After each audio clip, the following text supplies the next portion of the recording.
Hello everyone and welcome back for another edition of 8 Minutes with Aaron. I am of course your host Aaron, and today I'm going to switch it up because I was going to talk about something, now I'm going to talk about something else. We are going to talk about Mr. McMahon, the documentary that was just dropped on September 26th, 2024, or the 25th. Yeah, it's got to be the 25th. So let's get rolling with a fresh edition of this guy right here, Aaron.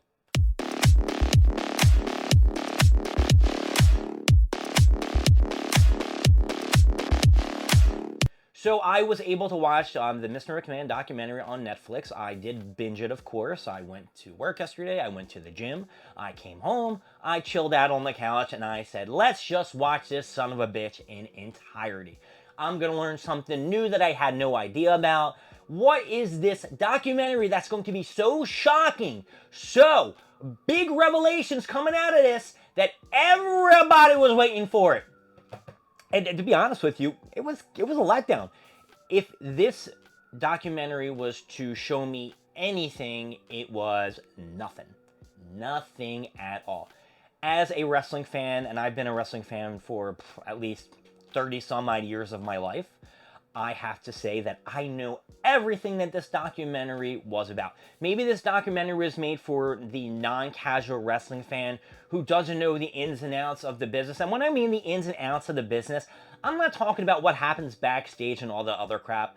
I'm basically talking about like other TV shows and other documentaries that have been made about, WWE and Vince McMahon. They did a couple of them on, can't remember right off the top of my head. I can never remember something when I'm thinking about it. But they have like that whole video series, behind the music kind of thing, like behind wrestling and shit like that. And they showed videos of like different events, the Montreal Screwjob, the sad event when Owen Hart died at the in your house kind of pay-per-view kind of thing. The Ultimate Warrior, getting threatened that he was going to be fired if he didn't, go out, and Vince McMahon lied to him, and when he came back, he said, peace out, you're done. The passing of the torch from Andre the Giant to Hulk Hogan and all their other subsequent matches that they had actually before that, and this was the first one at WrestleMania 3. This is all information that has already been put out there that we knew. So this documentary didn't show me anything different. I think that the documentary had to be for people who don't really watch wrestling, because once that whole big scandal when Vince McMahon and that crazy crap that he was doing and taking shits on people and three ways and whoring out people and being like a Jeffrey Epstein P. Diddy kind of guy, this was for them. This was definitely for them. The video first started off talking about Vince McMahon, that he got beat by his father, and he was sexually abused by his mother. This is some shit that I had no idea about. But if I read the Playboy interview when I was out, living at my parents' house when my dad was getting Playboys all the time, I would have read this and figured it out. But I wasn't a reader. I was looking at the naked pictures of the ladies in the magazine. That was some information I never knew. It was really weird how he was associating, like he took over all the territories. Like he would kind of like bully people out, buy the wrestlers, they come over. And Vince McMahon was basically saying, when WCW did the same thing to him, it wasn't the same. That kind of stuff was a little weird. It's like Vince McMahon in his head has a different interpretation of what reality is, and he doesn't have a good handle on anything outside of the wrestling business as reality. Everything he does is okay. Everything everyone else does is no, you can't do that.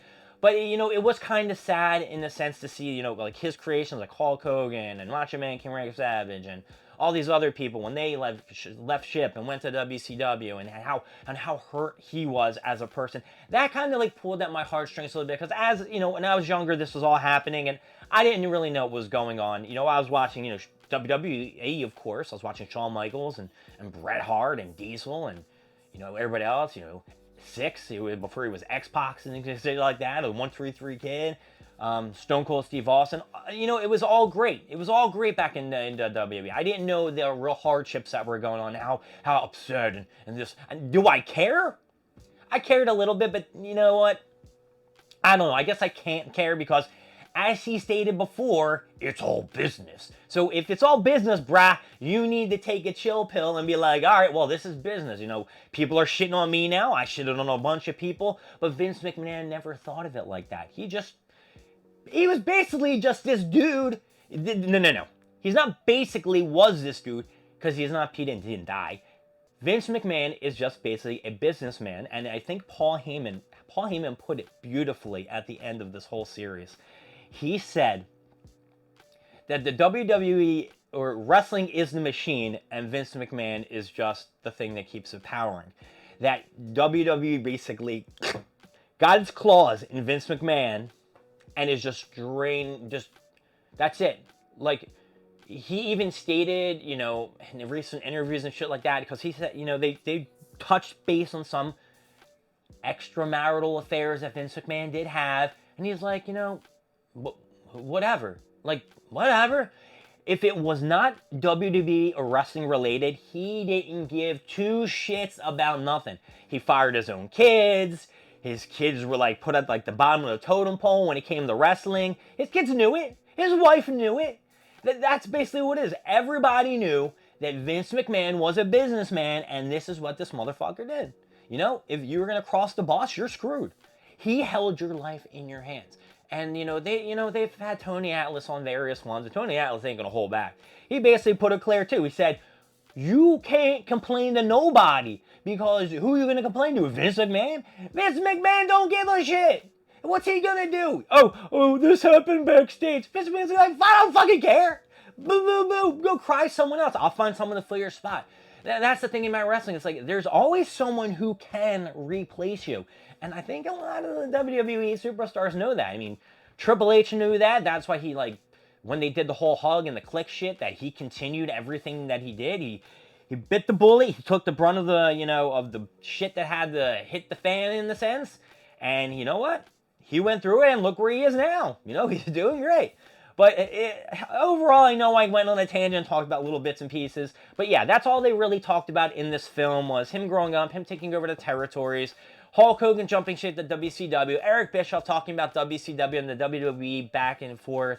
Paul Heyman was talking about a little bit of ECW. You had the Montreal Screwjob. You had the Owen Hart, tragic accident, which I already told you before. You had the thing where he left WWE for a while and then came back for the sale for the UFC. That was actually one of the most interesting things that I vaguely remember, that Shane McMahon wanted to buy UFC and combine WWE and UFC. And isn't it funny how that's what happened with Endeavor, and now they're making billions upon billions of dollars? Like, Vince McMahon must be kicking himself for not listening to his kid. I tell you, man, Shane O'Mac may have had it. But overall, in a nutshell, if you are not a casual wrestling fan, this is the documentary for you. It is only season 1. They did touch base on everything that is going on currently at the end. Go and see it. And if you are a wrestling fan, this is nothing new to you. Overall, if I'm getting this up or down, this documentary is going to get a middle, because it was neither bad or good. It just wasn't impressive to me. My name is Aaron. Thank you for joining me with 8 Minutes with Aaron. I will see you next time when we give more stuff, more things, and hey, a more coherent 8 Minutes with Aaron. See you later. Bye.